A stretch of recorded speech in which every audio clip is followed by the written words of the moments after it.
They say football is a game of glory, but sometimes glory forgets its greatest heroes. In 2006, the world crowned a champion, but it forgot the man who made it possible. A man who didn't score goals, but saved dreams. A man who didn't wear the armband, but carried an entire nation on his shoulders.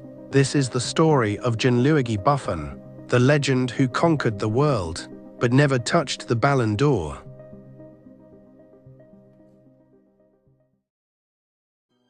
In 2006, Italian football was drowning in chaos. Scandal, corruption, betrayal.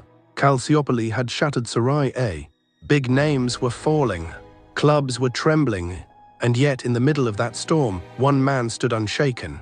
Gianluigi Buffon, the wall of Turin, the heartbeat of the Azzurri, the man who carried the weight of a nation on his gloves. While the headlines spoke of shame, Buffon spoke of belief. He said quietly to his teammates, "Forza Azzurri, we fight for pride, not politics." And when the World Cup in Germany began, he wasn't chasing headlines, he was chasing redemption.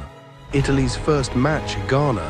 The world doubted them, but Buffon's eyes, cold, focused, untouchable. Every cross, every shot swallowed whole. He commanded his defense like a general. Cannavaro, Nesta, Zambrotta. But behind them, the voice that never cracked. Attento, Chiudi. Buffon was a conductor, and Italy his orchestra. They won 2-0. Clean sheet number 1. Next came the United States. A physical war, not a football match. Blood, sweat, red cards. Buffon stood tall again.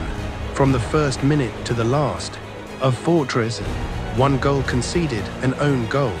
He didn't flinch. Then came the Czech Republic. A team full of stars, Ned, Rosicky, Koller. They attacked, but Buffon saw every shot before it was taken. A fingertip save. A punch through a crowd. Another clean sheet. Italy topped the group. 3 games. 1 goal, and it wasn't even scored by the opponent. People started whispering, "Is this the year a goalkeeper wins it all?" But Buffon didn't care about trophies. Not yet. He cared about destiny. He knew the knockouts would be war. And he was ready. He was more than a goalkeeper. He was Italy's guardian angel. Quarterfinals awaited. Germany watched. The world held its breath. And Buffon whispered to himself, "We are Italy, we defend, we rise." The round of 16 arrived. Australia brave, fearless, and ready to fight. For most of the match, Italy struggled. Red cards, missed chances, pressure building. But Buffon stayed calm. Every time the Aussies pushed forward, he met them with steel. A full stretch to the right, a dive to the left. He refused to fall. And in the final moments, when Italy won a late penalty, he didn't celebrate. He just knelt down, looked to the sky, and whispered, "Grazie Deo," because he knew destiny had more tests ahead. Next came Ukraine.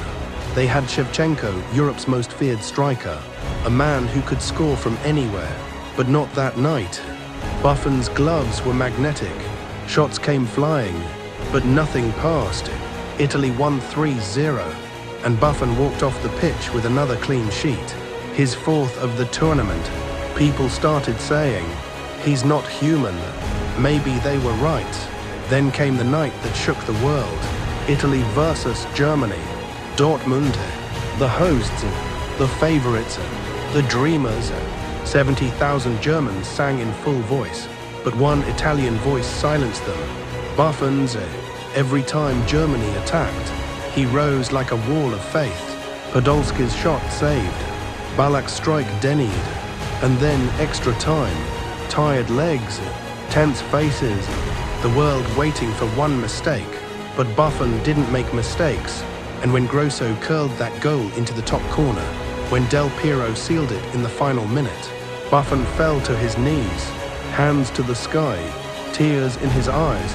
They were going to Berlin, the World Cup final, Italy versus France, history written in blue and white. From the first whistle, Buffon was locked in. Zidane the genius, Henry the lightning, Ribéry the chaos. France struck first. A cheeky Panenka from Zidane. The ball kissed the bar, then crossed the line. For a moment, silence. Buffon stared at the sky. He clenched his fists. And then calmly he called to his men. "Testa alta," he said. "Heads up." Italy responded. Materazzi equalized. But Buffon knew it wasn't over. France pushed harder. Zidane tried again, a powerful header. And Buffon flew. That save a fingertips only. But it changed history. It was more than a save. It was a statement, a reminder to the world. If Italy were to win tonight, they'd do it on the hands of Gianluigi Buffon. Then came the moment that froze time. Zidane Materazzi. The headbutt heard around the world. Zidane was gone. France were broken. Buffon didn't smile. He didn't celebrate. He just whispered, "Not like this, but we'll finish it." And then came penalties. The moment where heroes are born and legends are made. Buffon stood between the posts, heart pounding like a drum. Trezeguet stepped up. He had scored the winner against Italy in Euro 2000. This was revenge waiting 6 years. Trezeguet hit it. The ball smashed the crossbar. Buffon didn't move. He didn't need to. He just looked up and knew Italy had done it. As Grosso scored the final penalty, Buffon dropped to his knees, arms outstretched, tears streaming down his face. World champions for the 4th time in history. When the confetti fell, Buffon didn't run. He walked slow, calm, proud. He hugged Cannavaro. He kissed the flag and whispered, "Forza Azzurri." 6 clean sheets, only 2 goals conceded in the entire tournament. One of them an own goal, the other a penalty from Zidane. No outfield player had been more consistent. No one had been more important. And yet, when the Ballon d'Or votes came in, Buffon finished second. When the dust settled after Berlin, Italy stood on top of the world. The trophy was theirs. The pride was restored. And Buffon, he was the heart behind it all. Journalists wrote about him. Players praised him. Even Zidane, the man who tried to beat him, called him a wall that breathes. But when the Ballon d'Or shortlist was announced, something felt off. They said Cannavaro was the favorite, the captain, the leader, the face of Italy's redemption. And Buffon smiled, because for him Cannavaro was family, a brother in arms. But deep down everyone knew there was more to the story. Buffon had done what no goalkeeper had done since Lev Yashin. He had defined a World Cup. He had been unbeatable. He had turned a scandal-torn nation into champions. 6 clean sheets, only 2 goals conceded, none from open play. Every save was a message, every dive a declaration. Yet when the votes were counted, he was second, Cannavaro first. And though Italy celebrated, Buffon's fans felt it, that quiet injustice. How could a man so vital, so heroic, be overlooked? Was it because he was a goalkeeper? Because his brilliance was silent, not loud like goals, not flashy like stepovers, but pure, disciplined perfection? The Ballon d'Or had always favored scorers, the men who danced with the ball, not the ones who guarded the gate. Buffon broke every rule that year. He made saving look like art. He made silence look powerful. But football's golden prize turned away. And Buffon, he accepted it with grace. He smiled during the ceremony. He applauded Cannavaro. He didn't say a word, because he didn't need to. The world already knew. Years later, he would say in an interview, "Football gave me everything, even what it didn't." That's who he was. Humble, unbreakable, a man of class.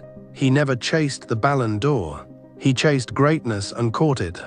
From that summer in Berlin, his legend was sealed, not by a trophy, not by votes, but by moments that time can't erase. The fingertip save from Zidane, the command in every match, the calm in chaos, the tears in victory. That was Buffon, a man who turned pressure into poetry. He didn't win the Ballon d'Or, but he won something rarer, the respect of a generation. Because sometimes, the greatest stories in football aren't about who lifted the golden ball. but about the ones who stood tall when the world was falling apart. Gianluigi Buffon, the legend who conquered the world, but never touched the Ballon d'Or.